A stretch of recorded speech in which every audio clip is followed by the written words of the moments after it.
Good morning, friends. Same jammies, different day.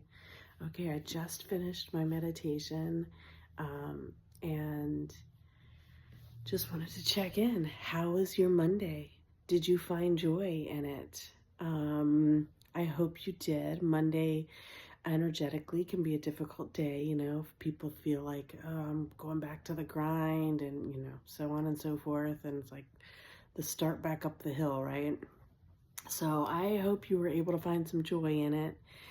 If not, you know what? Sometimes these are new habits. When you're trying to form new habits, um, you stumble and fall a little bit till you kind of find your way. But today I would just challenge you that if you're having those moments of kind of feelings, take a beat and just, even if you're just like at your desk or at your station at work or whatever, like just take a minute and close your eyes. If you can close your eyes, if you can't, you can do it with your eyes open.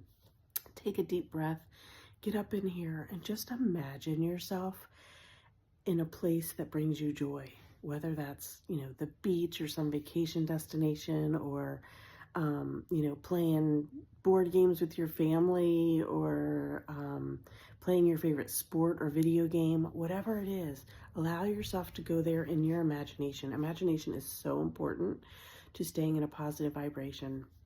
So just wanted to recap a little bit about yesterday and my joy experience, and just want to show you how the experience of feeling joy in your life, no matter what your circumstances, is really an exercise in trust of God. And so, what we're tempted to do throughout our day is to cling to things. And I would say that whatever you're clinging to is exactly what's preventing you from connecting with God, from really trusting God. So let go and go into the free fall. And a lot of you are going to say, well, what I'm clinging to is God. And I would say, no, you're not. Let go. If you think you're clinging to God and that is, your trust exercise, what I'm going to say is you're clinging to your beliefs about God. So just let go. And that's hard and scary. But when you let go, that's when you give God a chance to move in your life. And I say that in the metaphoric and literal sense because we're talking about energy flowing. We're all energy. God is energy. And when we release, we create space for that energy to flow. We create space to hear from God. So let's talk about some things that I let go of yesterday to allow space and room for spirit to flow. I talked about this before, but I'll talk about it again because it happened yesterday, where I have some specific things that I need to get done prior to leaving for vacation. A couple of big important meetings, and I, kind of need to work on things in order of priority, as far as we understand priority in our human sense, right? But when I got to my desk, I was motivated to work on other things. Again, in my past, I would have recognized that as my ADD or ADHD, and I would have said, no, you've got to shift your focus over here. But now I just understand that those are divine promptings, and that when God is redirecting my attention, I should pay attention. And so I followed my instinct. I followed my divine inspiration, and I worked on the things that I felt inspired to work on. And so I'll continue to let you know how that unfolds throughout the week, but I will say Spirit freed up some more time in my day. One of my hour-long meetings got canceled. That was really nice. I was grateful for that. I will also say this. I have videoed about this in one of my regular videos that I do. I talked about an instance that happened at work, that a situation that sits squarely on my shoulders. I am squarely accountable. If this goes south, it is squarely my fault. In this situation could cost us as much as a couple of $100,000s. So big deal. But when that situation happened, I was already attuned to spirit. I already let that go. I already gave gratitude. That's a big sign about whether you're clinging to things or whether you're really trusting, is whether or not you can find appreciation for any situation. And so this situation arose. It was not really in my awareness that this could happen. This wasn't like me just neglecting my job. It was just something I hadn't done before, and so on and so forth. So it wasn't like I was being negligent per se, but when it came to my awareness and I realized what the possible consequences were, like, the old me would have been in panic mode, would have been doing absolutely everything I could do, stressing out. That's not to say I'm not doing everything I can do. Please hear me when I say that. But like stressing out and freaking out and making calls. What do we, we've got to fix this. We've got to make this right?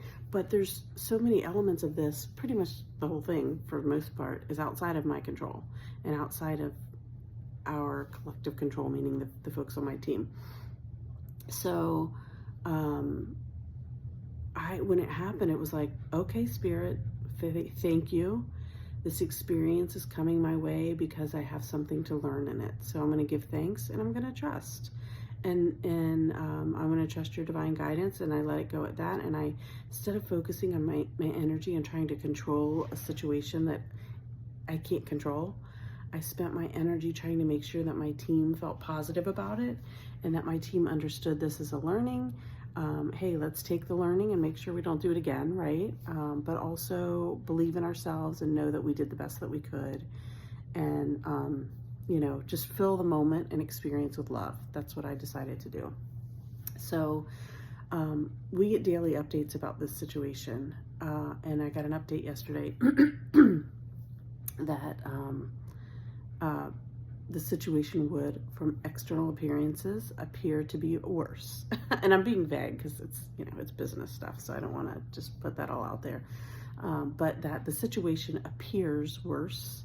It appears it's going to push us into a situation where it's not only going to cost us, but it's going to put our customer potentially in a bind and just put us in a bad light. All sitting on my shoulders, right? I got the update. There's no stress here about it. There's no stress in my body about that. I turned that over to Spirit when it happened, and I have not looked back, and I just trust, period. So it's possible. That is not the old me. So I'm here to tell you that you can too get to that place. You have to achieve it, you really have to do the trust fall. You have to let go of what you think you believe. In the past, I would put my trust in God, and I would pray to God and ask God's help, and then I would go do absolutely everything I could possibly do. Now, I release it to God, and I allow myself to be divinely inspired, meaning I do nothing, and I trust that God is already moving the puzzle pieces around. And then when I feel God's prompting to do something, I do it. But it's never out of fear. And in fact, in this situation, there's literally nothing I can do other than just keep a pulse. And when I get updates and I see something new or different, ask the right questions to make sure everybody's thinking about it the right way, and making sure that we are finding all the possible solutions. That's it. There's nothing else I can do. So, just trying to keep the right spirit and attitude about it so that the energy can flow, so that things can go the best way they can possibly go. And I just trust and believe that they will go the best way that they can go. And what that means is, that doesn't mean that from a human perspective, it goes exactly right. It means from a soul, from a spiritual perspective, whatever it is that I and my team need to learn, that's the way it's going to go. And so all we can do is have grace for ourselves and each other. So anyway, I just use that as an example to say that in No Shame November, I had a real Monday experience, right, where I got some not great news. In fact, from a human perspective, some pretty rough news, but it did not shake me. I have a peace that passes understanding, is how I'll leave it. Okay, Go find your joy. Peace out. Love you.